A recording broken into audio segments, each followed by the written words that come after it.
are not important. We're on the last leg of this race, so you still with us. We appreciate you. Salute, but we got to talk about this last little thing, which is, and also a salute to anybody who's been in a relationship 10 plus years or more. Relationships are hard, okay?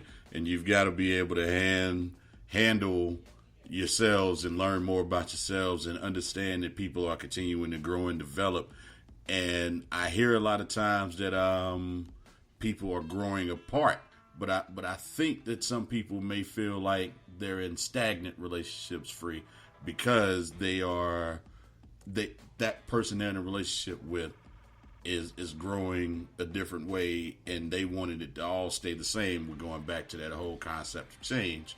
And I think the fact that change and people change is the reason why divorce rates are up. But that's neither here nor there right now. Maybe we could explore that a little bit later. But got to ask you the question, Free. Is it impossible or is it reasonable to have to learn something new about your significant other after being in a long-term relationship later? Like, is it ever too late? No, it's never too late, because as you pointed out, we continue to grow ourselves. So I think in knowing some of our passions, I think that offers up a level of understanding as to your partner growing. I think when you run into those things that may cause conflict and cause you to part, is maybe because a level of understanding of your partner in the beginning, or certain communications, or knowing that might have been misplaced. But I think, as you choose a partner, you have to look at someone that has certain aspirations and goals that reflect something of yours, or you have to see that you can grow with this person.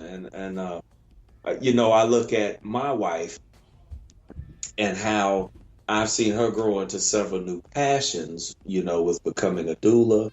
She's working on becoming a lactation consultant to work with, young women, whatever age women, as they transition into motherhood, and helping them with that process, and being an advocate and a supporter of that, so they get the full benefit of bringing life into this world. One of my passions has always been working with people, working with individuals, families, as I've done in teaching and mental health. So you look at how those passions grow together, and then you recognize them in one another. I think where we fail is that if we don't have a strong foundation of knowing one another before we commit to these things. I think if you make it 10 years and plus, as you said, I think we kind of know that person well. I think sometimes we can get into those personal, not so much a growth, but we get into those where I never got to do this because of, my relationship. And I think that's where we see the separation grow, because, it's a difference in I'm growing and I want to do new things to better myself and whereas we get a level of resentment of, I never got to do this because of, I got married, I had kids. And I think those two things are different. And I think sometimes it gets meshed in, well, I'm growing into this way. No, that's not growing. That's just you recognizing something that you wanted to do and never did. Growing is like, I'm taking on something new that I didn't see myself doing before all this. You understand what I'm saying? Yeah, absolutely. So I think that's where that separation comes. And it happens on both sides, because when with a lot of men, we have a tendency to go, you know what, I didn't get a chance to do this before I got married. Let me see. And that falls into a little bit of selfishness in that regard, because now that you're married, and if you have children, you start looking back at the things that changed that you didn't want. That you start looking at your current situation as, I didn't expect these things, so why should I allow these things to stand in the way of the other things that I want to do? and you don't think about it. But again, that's not growth. Like, that's different. Like, if you, like, growth is being able to adapt to the things that are changing, because things are always going to change, but it doesn't veer far. And this is a speech I always give at work. Change is not going to veer far from the foundation. When it veers very far from the foundation of things, that's when you know that's not change that's seeping in. That's selfishness. You're trying to blow the entire thing up. But in terms of the actual change itself, like, you begin to change and adapt and evolve. And you start learning, like you just said, you start learning things about yourself, start learning things about your partner that you didn't necessarily recognize before. And the first thing you have to realize about that person is, well, those things may have changed, but it's not because they want to do something different necessarily. It's because they're just learning that change themselves. And people continue to evolve in that way, and they continue to grow, and they continue to show different elements of themselves. And in the interest of fairness, you should always be open-minded to whatever you hear new, regardless of whether you're into a relationship for a long time. Now, that gets into a dicey situation where you've been reserving information about yourself that's not necessarily true to who you've shown that person to be. But at the same time, it's not fair for you to enter into a relationship with anybody and expect for them to curtail to your every want and need as a result of it. So I think that's just an interesting take on it, to just look at, things are going to change. The person you met 10 years ago isn't going to be the same person 10 years later. But you also have to realize that you're not going to be the same person 10 years later either. And if you are the same person 10 years later than you were 10 years ago, and that person seems to not be as interested in you anymore, that could be because that person's evolving and you aren't. And that's where some of the broken relationships and, unfortunately, divorces do come from. So, and sometimes you've just been lying to yourself. You didn't want to be in that relationship the entire time anyway. That's part of it. You were just there for convenience, for whatever that convenience was. It could be, convenience of no longer being alone, convenience of being able to say, you know what, well, I put in this much time, so I'm just going to stick with it. The sunken fallacy bias, you could fall into sunken fallacy bias in that. That's exactly what that is. Just, well, I put all of this into it. Why don't I just go ahead and dig it on out? And then you're lying to everybody. So, I mean, except for change. Change is always good. Change shows growth. And I can tell you now, I've definitely changed. The 40-year-old me and the 20-year-old me would not get along. And that's a good sign. But with that being said, speaking of not getting along, it's about that time, Free. I got to do it. Here it is. Here you go. LeBron James, LeBron James, LeBron James, LeBron James, LeBron James. Listen, I know y'all don't want to talk about it, man, but we got to. But we're going to talk about it. We're going to take a different approach to this with the last few minutes that we have on this show. And here's what our different approach is. And it's real simple. So don't start atting me, people. Here's the thing.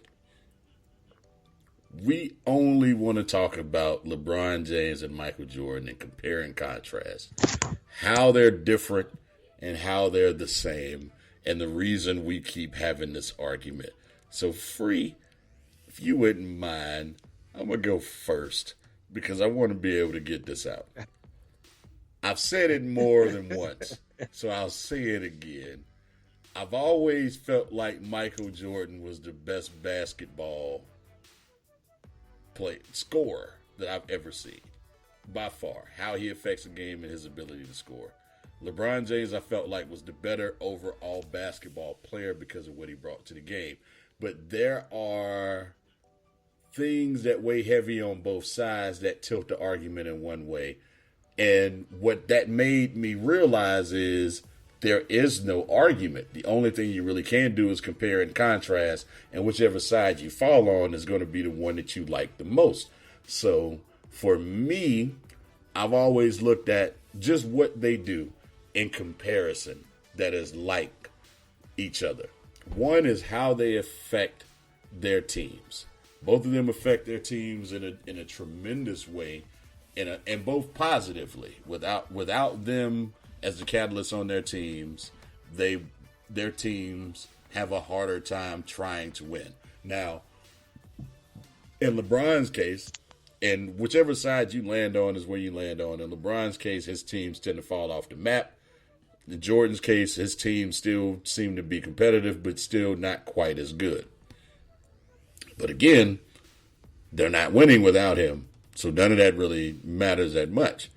But they both, when you look at them statistically, Jordan wins in points, LeBron wins in steals. Well, they both are about even in steals. And LeBron wins in rebounds and assists. But again, LeBron's like a basketball savant. Jordan's more of a shoot first, ask questions later mentality. But again, you couldn't do anything. He was so elite offensively, you couldn't do anything with him. And he wasn't like incredibly tall as opposed to other NBA players. Like when you look at Kevin Durant, you go, God, what do you do with that?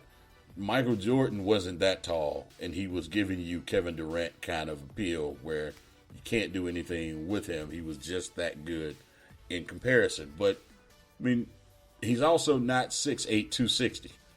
So, LeBron James, great basketball IQ, but not necessarily the closer. Michael Jordan, the closer, not necessarily as high of a basketball IQ.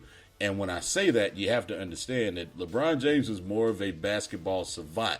So to say that Michael Jordan doesn't have the basketball IQ LeBron James has is not a detriment to Michael Jordan.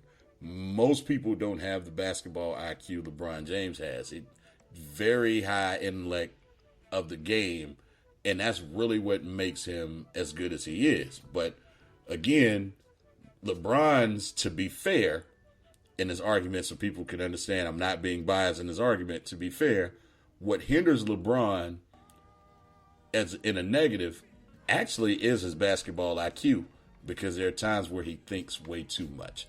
Free, what say you? Well,